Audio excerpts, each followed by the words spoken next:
How many flights do you think you took? Well, honestly, we had 4 missed locations. That's 8 flights alone for no reason. When you say missed, you went out there to scout. One was Sri Lanka. They didn't work. One was Sri Lanka. That was a crazy one. Like I had we had a friend that owns like a boutique hotel there, and he's got some land there, and his kids ride, and he's super nice guy. Helped us out a lot, and he's like, look, we've got this area. Showed me pictures. Had someone out there fly a drone round his property to show me the ridgeline that we could build on. This and the other. I was getting the guys to like dig their feet in the dirt and then show me what it was like. And then he's like, yeah, there is one catalyst, which is the road in and out has had a landslide on it 5 years ago. So the access is tough. So it took me an hour to get there in a 4-wheel drive at like 5 miles an hour.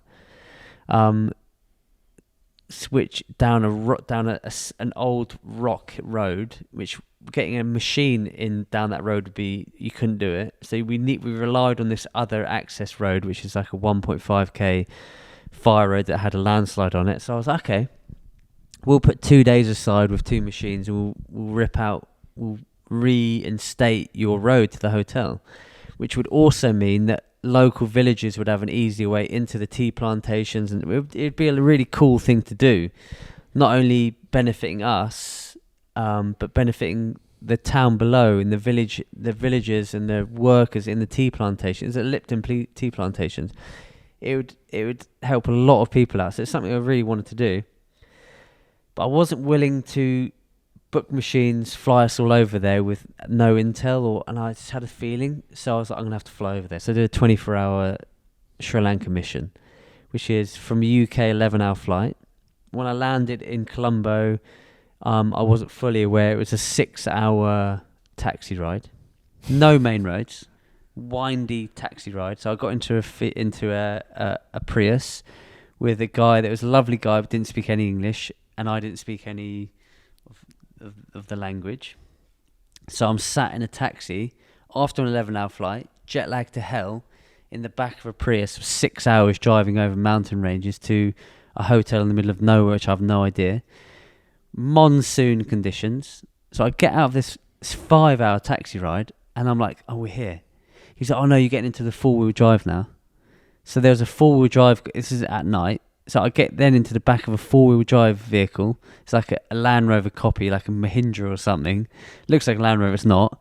Drive for another hour with a guy I've never met before in the worst rain conditions you've ever seen, through tea plantations in the middle of nowhere. And I was like, this is actually sketchy as hell. And I was like, am I going to lose tired? a kidney?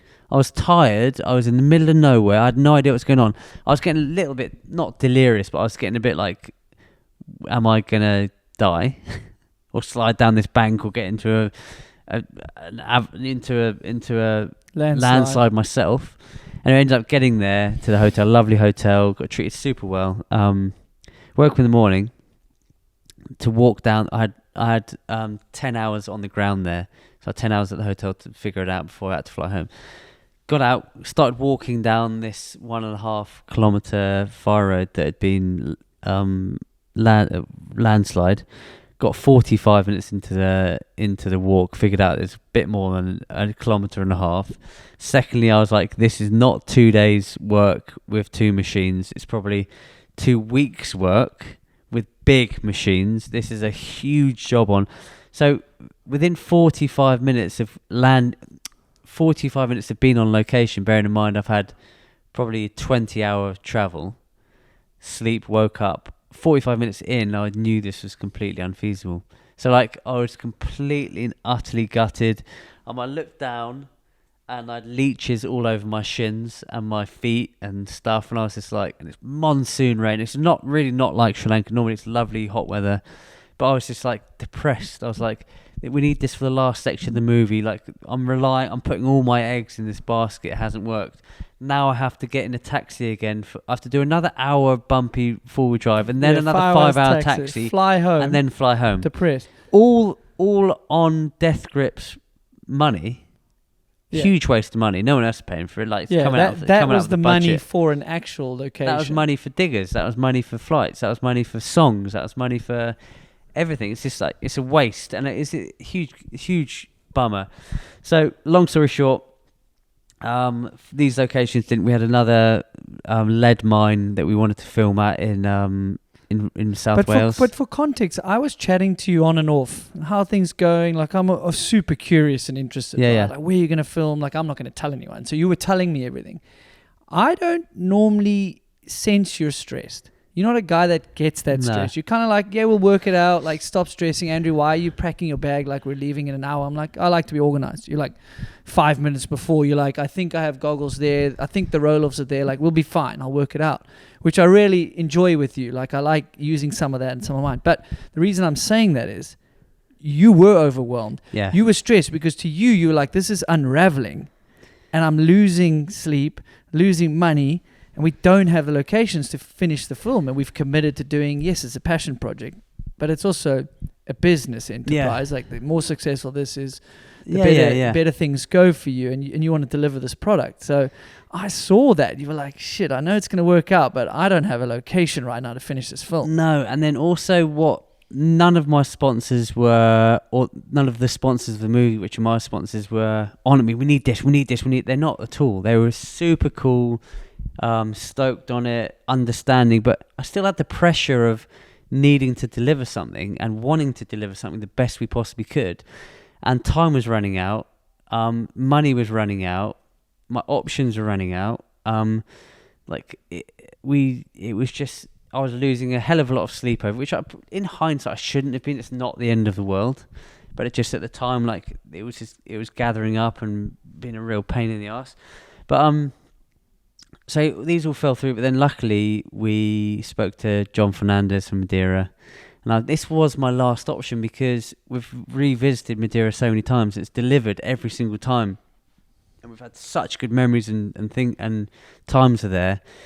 And I didn't want to overuse it, but it's my last option. So I phoned John. John obviously came back a week later with amazing drone footage, permissions this area, where we ended up flying out the next week with the boys, Duran, Matt Rowe, Laurie, myself, and built, in my opinion, the last section of the movie, one of the best sections of the movie. I didn't notice it was Madeira again. Yeah, exactly. Like, I know it's Madeira, but like, it's Finn, it's Chaos, and it's you, that one. And it's deliberately in the movie. The first Madeira section is number 2 in the movie. Yeah. And the last section is number 8 in the movie. So they're deliberately spread out far apart. Yeah. So after, even if you did notice Madeira, by the time you've watched section 8, you've seen 5 other sections in the middle. I've forgotten it already. Exactly. I'm used to it. So that was a complete deliberate thing. Reel.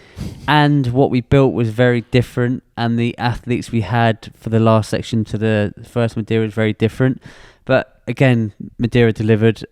It's probably one of my favourite sections, both because of how emotionally draining it was to get to that point. And don't forget, Finn stepped in last minute. We'd wanted Finn on the project for a long time, and it just never came to fruition. Cade, last minute, snapped his ACL, had a knee surgery. The last section was supposed to be Cade and Chaos. True. And you lost Cammy as well. And we lost Cammy in the middle, so Marine stepped in. And that was great, yeah. So all these things that were adding to my stress levels, also how hard Cade is to communicate with, up to 2 weeks before I was like, are you doing it? And this Finn is just, I absolutely loved working with him. He was just like consummate professional, and he has a good time. Incredible professional. Absolutely killed it beyond belief. The poor guy got food poisoning or bug when he was out there, so he was on 60% but riding 110%. He was just he finished shooting, he'd have to put his bike down and just sit on the floor, lie down, and just couldn't eat, couldn't drink. Shame, man. But he pushed through. Oh, dude, he pushed, and like the dynamic was so cool. Chaos, complete free rider, big baggy jeans, big 360s, backflips, all this. Finn, absolutely top of his racing game, fighting for number ones. I didn't realise that they used to race together. They were the same age, 24. Oh, similar Then the ages. same age. They're only 24. Yeah. Finn And then you seems got like me, he's been around he has been around for a long the time. old prick, like not really knowing what I'm doing, half racer, half free rider, trying to do some films as well. Full-time dad. Yeah, exactly. In a completely different era and time of my life to them, and we just had the best time. We had the best time, and everything went really well. Like a couple of things we built didn't work, but no one's ever going to know about that because True. you're not going to know. Finn got that bug which slowed him down, but slowed him down. When I say slowed him down, it didn't slow him down physically. It didn't slow him down on field. He pushed hard, but it just made it very hard for him. So yeah, that was a really cool thing that we all got done in the end. It was cool.